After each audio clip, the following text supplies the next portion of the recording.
کیا بنے گا بندے تو سوچ آخرت کی تو۔ حدیث شریف میں آتا ہے کہ 4 لوگوں کی معافی نہیں ہوتی۔ اب یہ 4 لوگ کون ہیں؟ حدیث شریف میں آتا ہے پہلا وہ بندہ جو مستقل طور پر شرابی ہو اور شراب سے توبہ نہیں کرتا۔ مستقل طور پر جو بندہ شرابی ہے اور شراب سے توبہ نہیں کرتا، ان کی بھی توبہ قبول نہیں ہوتی۔ یہ پہلا آدمی ہے ان 4 میں سے۔ دوسرا بندہ وہ ہے جو اپنے ماں باپ کا نافرمان ہے۔ حدیث شریف میں آتا ہے جو بندہ اپنے ماں باپ کا نافرمان ہو، احترام نہیں کرتا، اور نافرمان سے مراد یہ ہے کہ جس بات کی وہ تاکید کرتے ہیں اس پر عمل نہیں کرتا، ماں باپ کا احترام نہیں کرتا اور پھر ماں باپ کی خدمت بھی نہیں کرتا۔ ایک بات یاد رکھیں، بہت زیادہ پڑھ لکھ کر کے بھی کوئی آدمی اس قابل نہیں ہوتا جو اپنے ماں باپ کا احترام کرنے والا نہ ہو۔ کوئی مفتی بن جائے، محدث بن جائے، شیخ الحدیث بن جائے، مفسر قرآن بن جائے، ڈاکٹر بن جائے، انجینئر بن جائے، ٹیچر بن جائے، گورنر بن جائے، وزیر بن جائے، بادشاہ بن جائے، لیکن اگر وہ اپنے ماں باپ کا احترام نہیں کرتا، وہ اپنے ماں باپ کا اکرام نہیں کرتا، تو اللہ فرماتے ہیں اس کی بھی توبہ قبول نہیں ہے۔ یہ دوسرا آدمی ہے جس کی توبہ قبول نہیں ہوتی۔ پہلا شرابی اور دوسرا ماں باپ کا نافرمان۔ تیسرا بندہ وہ ہے جو رشتہ داریاں توڑتا پھرتا ہے، پڑھتا تو نماز ہے، رکھتا تو روزہ ہے، مانگتا تو اللہ سے معافیاں، لیکن جو رشتہ دار چاہتے ہیں کہ ہماری اس سے سلام دعا ہو جائے، ہماری غلطیاں جو آپس میں ہوئی ہیں وہ معاف ہو جائے، ہم ایک دوسرے کے گلے مل بیٹھیں، ہماری جو پرانی رنجشیں ہیں وہ دور کر بیٹھیں، وہ ہم بھول بیٹھیں۔ اللہ کے نبی صلی اللہ علیہ وسلم نے فرمایا کہ جو رشتہ داریاں توڑنے والا ہے، جو رشتہ داروں کے سامنے اپنا گھمنڈ دکھاتا ہے، جو رشتہ داروں کے سامنے اکڑ کر کے چلتا ہے، جو رشتہ داروں کو معاف کرنے کے لیے تیار نہیں ہے، فرمایا اس کی بھی توبہ قبول نہیں ہوگی۔ پہلا شرابی، دوسرا ماں باپ کا نافرمان، اور تیسرا رشتہ داریاں توڑنے والا جو یہ کہتا ہے کہ میں اپنے بہن کے بچوں کی شادی میں نہیں جاؤں گا، جو یہ اس بات پر اڑا ہوا ہے کہ میرے فلاں بھائی نے فلاں سن میں میرے ساتھ زیادتی کی ہے، میں نہیں جاؤں گا۔ تو آپ اللہ کا پیغام سن لیجئے۔ اللہ تبارک و تعالیٰ نے فرمایا کہ عبادات سے پہلے ضروری ہے کہ رشتہ داروں میں رنجشیں ختم کر دی جائیں۔ آپ نے تو عبادات کو ضروری سمجھا، لیکن دل کے اندر جو کینہ، کپٹ، دشمنی، عداوت ہے، جس کے بغیر ہمارا اعمال اللہ کے یہاں قبول نہیں ہوتا، اس پر عمل کرنا ہم نے ضروری نہیں سمجھا۔ اللہ نے کیا فرمایا کہ عبادات سے پہلے ضروری ہے کہ رشتہ داروں میں رنجشیں ختم کر دی جائے۔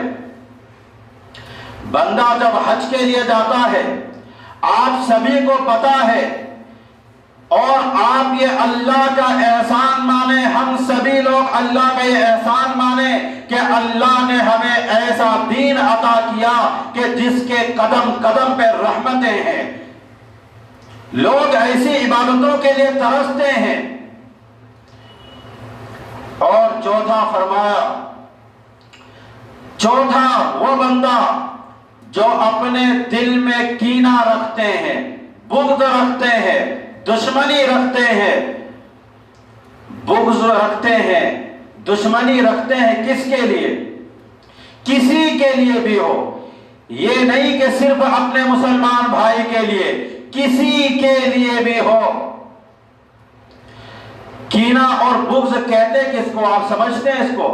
کینہ اور بغض کہتے ہیں کہ بندہ اپنے دل و دماغ میں سازش تیار کرتا ہے دوسروں کے متعلق، چاہے وہ بھائی ہے، رشتہ دار ہے، پڑوسی ہے، دوست و احباب ہے، یا کسی بھی مذہب کا وہ ہے جس کو وہ جانتا ہو اور وہ اپنے سے زیادہ ترقی کرتے ہوئے دیکھتا ہے تو پھر وہ سازش کرنا شروع کر دیتا ہے کہ یہ مجھ سے آگے کیوں بڑھ رہا ہے، یہ مجھ سے زیادہ ترقی کیوں کر رہا ہے، دل میں ارادہ کرتا ہے، بغض پیدا ہو جاتا ہے، دشمنیاں کرنا شروع کر دیتا ہے، اور یہ دل و دماغ میں پلاننگ کر رہا ہوتا ہے کہ بس ایک مرتبہ مجھے موقع مل جائے پھر میں اس کو بتا دوں کہ میں کیا ہوں۔ تبھی تو بہت ساروں کو اللہ تبارک و تعالیٰ نے طاقت نہیں دی۔ اگر کئیوں کا بس چلے تو پھر کئیوں کو سر بازار پھانسی پر لٹکا دے، کئیوں کو سر بازار سولی پر چڑھا دے۔ اس لیے اللہ تبارک و تعالیٰ نے ہر بندے کے ہاتھ میں طاقت کی کنجی نہیں دی۔ 4 لوگ ایسے ہیں کہ اللہ تبارک و تعالیٰ کو ان کی توبہ قبول نہیں ہے، ان کی ادائیں اچھی نہیں لگتی۔ 4 لوگ ایسے ہیں کہ ان کے سجدے اللہ کو پسند نہیں ہے، چاہے وہ کروڑوں روپے تقسیم کر دے غریبوں میں، کروڑوں روپے صدقہ و خیرات کر دے غریبوں میں، لیکن 4 بندے وہ ہیں جن کو اللہ تبارک و تعالیٰ پسند نہیں ہے۔ پہلا، شرابی کی توبہ اللہ کو پسند نہیں، ماں باپ کے نافرمان کی توبہ اللہ کو قبول نہیں ہے، رشتہ داریاں توڑنے والے کی توبہ اللہ کو پسند نہیں ہے، اور جو اپنے دل میں دوسرے کے لیے برائی رکھتا ہے وہ بندہ بھی اللہ کو پسند نہیں ہے۔ تو یہ 4 قسم کے لوگ ہوئے، پہلا شرابی، دوسرا ماں باپ کا نافرمان، اور تیسرا رشتہ داریاں توڑنے والا، اور چوتھا اپنے دل میں اناد، دشمنی، بغض رکھنے والا۔ یہ 4 بندہ ایسے ہیں جن کی توبہ اللہ قبول نہیں کرتے۔ یہ بات یاد رکھیں کہ اللہ تبارک و تعالیٰ کو کسی انسان کی عبادت سے کوئی لینا دینا نہیں ہے۔ بڑے بڑے ترم خان آئے، بڑے بڑے چلے گئے، اللہ تبارک و تعالیٰ کو تو وہ بندے پسند ہیں جنہوں نے اللہ اور اس کے رسول کی اتباع کی ہے، اللہ اور اس کے رسول سے محبتیں کرتے ہیں۔ اللہ اور اس کے رسول سے محبت وہ لوگ کرتے ہیں جنہوں نے لوگوں کے ساتھ ایمانداریاں کی ہے۔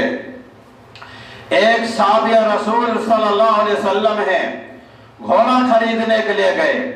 اب جب وہ گھوڑا بازار میں خریدنے کے لیے گئے تو جو بندہ بیچنے کے لیے آیا ہے وہ بہت کم قیمت بتاتا ہے، تو صحابی کہنے لگے کہ نہیں تم تو بہت کم قیمت بتا رہے ہو، اگر میں 100 دینار اور زیادہ دے دوں کیا تم اس کو لے لو گے؟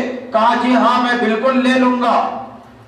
تو جو دلال قسم کے لوگ ہوتے ہیں منڈی میں، وہ جا کر کے کہنے لگا نہیں یہ تم کو کیا ہو گیا، تم زیادہ پیسہ دے رہے ہو، یہ تو کم قیمت پر تمہیں بیچنے کے لیے تیار ہے۔ تو فرمایا نہیں، یہ گھوڑا زیادہ قیمت کا ہے، مجھے لگتا ہے کہ یہ جان بوجھ کر کے مجھے کم قیمت میں بیچ رہا ہے۔ اس نے کہا کہ جا کر کے ذرا تم پوچھو تو صحیح۔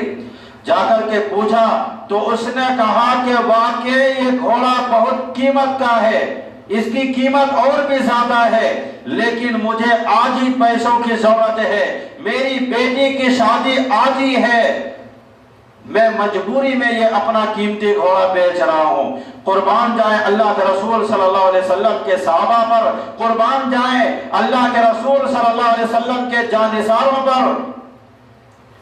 یہ اللہ کا احسان مانے کہ اللہ نے ہمیں اس امت میں پیدا فرمایا۔ وہ صحابی کہتے ہیں کہ میرے رسول صلی اللہ علیہ وسلم نے سکھایا ہے کہ میرے صحابہ سودا کرنا ہے، سودا خریدنا ہے، کسی کی مجبوریاں نہیں خریدنی ہے۔ تو فرمایا ہم اس کی مجبوری نہیں خرید سکتے۔ تو کیا فرمایا کہ گھوڑے کی قیمت زیادہ ہے، یہ مجبوری میں ہمیں سستا قیمت میں دے رہا ہے، لہذا ہم کسی کی مجبوری نہیں خرید سکتے۔ اللہ کے رسول صلی اللہ علیہ وسلم نے ہمیں مجبوریاں خریدنے کے لیے نہیں بھیجا ہے، لیکن آج کل لوگ اس انتظار میں ہوتے ہیں کہ ہمارے پڑوسی کا بیڑا غرق ہو جائے تو ہم مجبوری میں اس کا مکان خرید لے۔ لوگ اس انتظار میں ہوتے ہیں کہ فلاں کا باپ مر جائے گا، ان کے بھائی آپس میں لڑیں گے، پھر موقع کا فائدہ اٹھا کر کے ہم اس کے پراپرٹی کو خرید لیں گے۔ یاد رکھیے یہ کوئی اور لوگ ہوں گے جن کا مزاج اور جن کی سوچ ایسے ہے کہ مجبوری میں ہم لوگوں سے سودا کریں۔ اللہ اور اللہ کے رسول نے ہمیں یہ سکھایا ہے کہ ہم مجبوریاں نہیں خریدتے، ہم کاروبار کرتے ہیں۔ یہی اسلام کی خوبصورتی ہے اور یہی اسلام کی تعلیم بھی ہے۔ یہی وجہ ہے کہ آج پوری دنیا کے اندر اسلام موجود ہے، پوری دنیا کے اندر مسلمان موجود ہے۔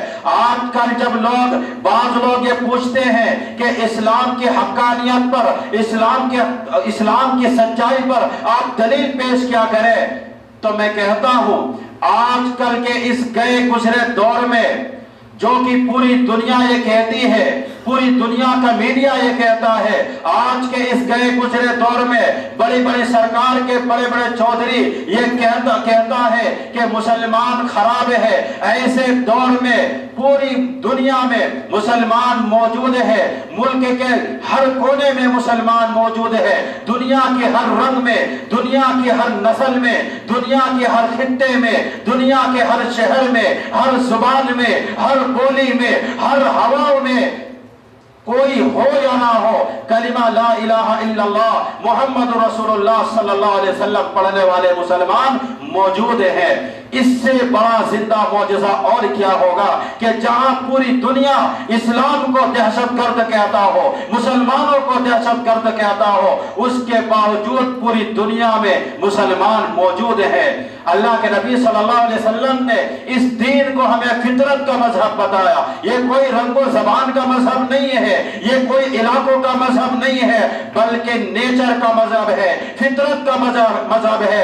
اللہ کے رسول صلی اللہ علیہ وسلم نے ہمیں فطرت کی باتیں سکھائی ہے کہ عبادت ایک اللہ کی ہو تو اس میں وفاداری بھی ہو، رسالت محمد رسول اللہ صلی اللہ علیہ وسلم پر ہو تو خاتم النبیین سے وفاداری بھی ہو۔ اور اللہ کے نبی صلی اللہ علیہ وسلم نے فرمایا کہ کوئی کسی کے ساتھ چھوا چھوٹ نہ ہو، کوئی کسی کے ساتھ دل میں دشمنی، عداوت اور بغض نہ رکھتا ہو، اور فرمایا غریبوں کے ساتھ احترام کیا جائے، اکرام کیا جائے، اور فرمایا کالے اور گورے کے اندر کوئی فرق نہ کیا جائے۔ پھر جو انقلاب رسول اللہ صلی اللہ علیہ وسلم نے برپا کی، یہ جو اربوں خربوں لوگ آج لا الہ الا اللہ محمد رسول اللہ صلی اللہ علیہ وسلم پڑھتے ہیں، یہ پیارے رسول صلی اللہ علیہ وسلم کے اخلاق کی بنیاد پر، پیارے رسول صلی اللہ علیہ وسلم نے لوگوں کے دلوں کو جیت لیا صرف ایک لفظ کہہ کر کے